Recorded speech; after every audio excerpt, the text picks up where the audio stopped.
Sunborn Black.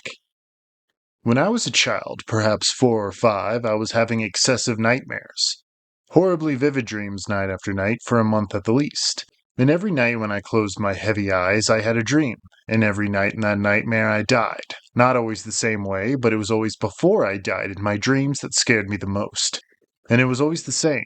I would get down on my knees before the lip of a sloping cliff, and I would throw my hands up to the sky, toward the sun that was always looking down on me. Then I would just die. Sometimes I would throw myself off the cliff, or sometimes I would just collapse there on the stiff rock and become lifeless. Other times I would turn away from the cliff and face an ocean of an unspeakable length and drown myself in it. Each night I would fall asleep in my bed, hoping to God that I wouldn't have that horrible nightmare. But I knew deep down that I would. I would even try to guess how I would perish, the cliff, the ocean, or would I just collapse? I could never guess right, but it was always one of those three. I would then wake up, screaming and calling for my mother. The first week she'd run in and hug me, trying to comfort me until I'd fall asleep again. I'd never have the dream twice in one night, and I thought that as a blessing. Then one night I woke up from my nightmare and bawled out for my mom. She never came. I screamed and pleaded for her to come, but she never did.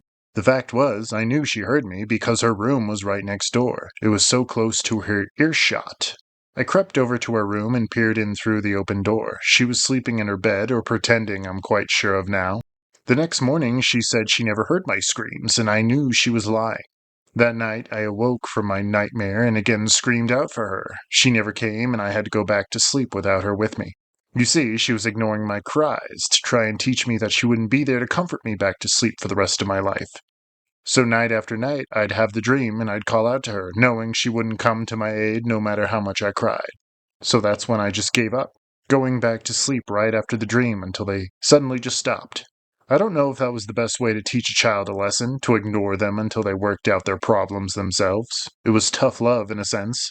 And that's how I feel now, my constant reader. I feel ignored. I feel like there's no one to help me or comfort me except for that cruel peering eye in the sky. I am alone, my reader, and I have now given up. But will my problems solve themselves like before, now that I've given up? I think not. Now let me start at the beginning. My name is Desmond Black, and I am stranded. I don't know when or if anyone will ever find the diary of my last day on Earth here on this wasteland, but I deserve to be heard in case someone does come along. If anything, I deserve that much. I was on a plane a little over a week ago with my girlfriend Amy and my friend Paul. He also had his girl along, Laura. We were headed for Europe. It was supposed to be our little vacation before our freshman year in college. We were going to visit France and Germany, you know, the whole shebang. We had been saving up for that trip for a year at the least. It was going to be great. It was going to be the place where I would propose to Amy. The plane took off for Paris, all of us shaking with excitement in our uncomfortable seats. My good friend Paul was patting me on the back the whole way, regaling me about the last time he had been in Europe and what we would have to do first. It wasn't an entirely full flight, but there were enough people to be missed. I know that for sure. They will certainly be missed. Halfway through the flight, turbulence rippled over our plane like waves of brutal force. Seat belts clicked and people looked worriedly about their surroundings. Others tried to play it cool like Paul, Laura, and Amy. I, on the other hand, was terrified. I glued my face to the small window, watching the cold night air outside.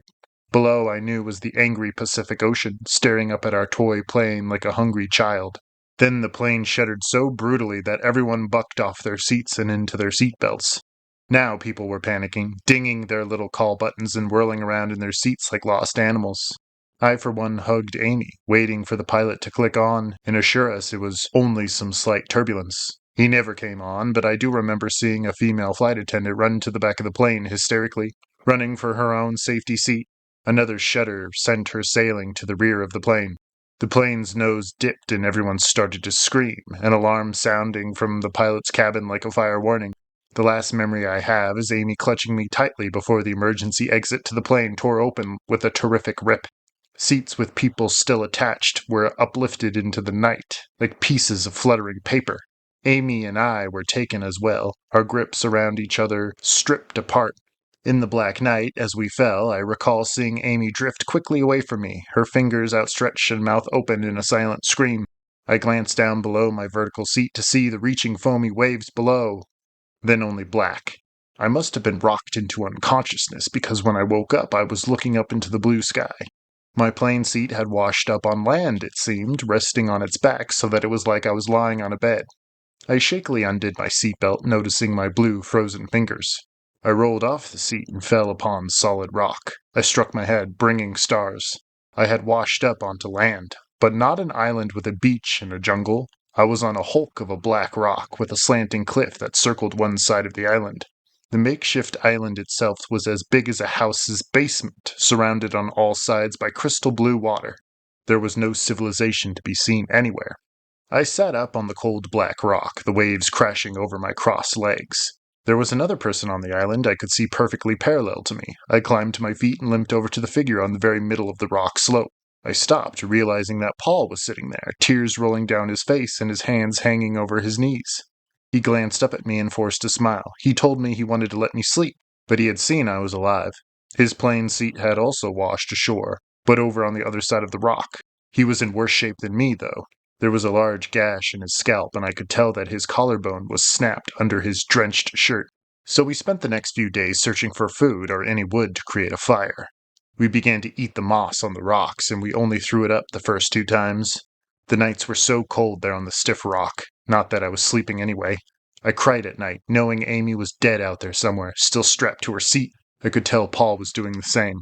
We would wake and not speak to each other much. Our stomachs were rumbling angrily, but no nourishment was on that rock at all. There was no wood either, so we couldn't build a fire. Not that we could start a fire. So we just sat there upon the black cliff, watching the waves below us twist and whirl. We both could hear each other's stomachs, but never came out and said we were hungry. We were strangers to each other, secretly letting out our emotions in nighttime to our black beds. On the 3rd day, we were moaning in pain from our hunger and began to drink the ocean water to help. Yet we became deathly ill from it and spent the night dry heaving over the tall cliff. Once a seagull landed gaily on a crop of rocks, and in our madness we pounced on it, only for it to whisk away. We cried out in anger and in sorrow, cursing at the sun above us for not helping. I hate that sun, how it stares at you, sitting idly in the sky while you scream and cry out for its help. But it never answers or comes to aid, it just sits there. Again, I was getting that dose of tough love. I had to solve my own problems myself, so I did. The 4th night I woke to Paul's retching sobs there before the cliff. I decided to go sit by him, and he hugged me tightly, crying into my chest. He was looking bad now. His gash had become infected and was clotting into a pussy scab.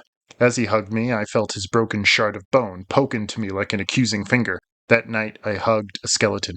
We were that way for a long time, hugging and sobbing into each other's shoulders like real friends. No longer were we strangers, and that made my next action that much harder.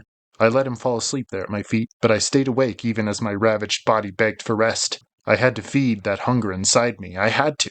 So as he slept there at my bare feet, I hovered over him, my hand reaching for a large rock by the cliff edge.